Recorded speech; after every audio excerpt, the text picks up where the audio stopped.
He was a niche performer, right? He's what the youth nowadays would call cray-cray. He was a little cray-cray.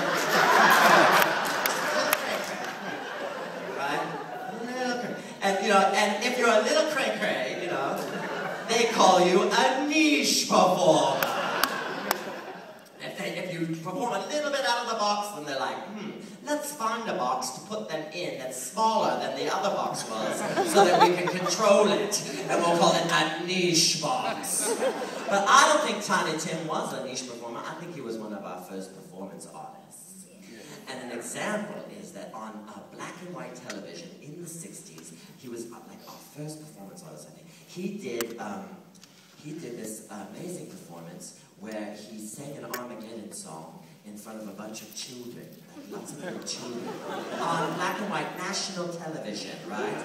Fierce. So I thought we started this show with an Armageddon song by David Bowie called 5 Years. I reduced it to 1 for poetic license, right? And now we are moving on to an Armageddon song by Tiny Tim, and I will let you guys compare the two of those songs and everything. Because my goal this evening, hold on 1 second. You know, poor Matt, he like tries to keep up with me and I'm all over the place. So every so often I'll be like, Matt, don't noodle anymore. I want to tell him something. Listen, my goal this evening is to perform nothing but David Bowie and Tiny Tim songs. And the reason is because a reviewer years ago, he came to one of my shows and he described me, he said, he's like Ziggy Stardust meets Tiny Tim.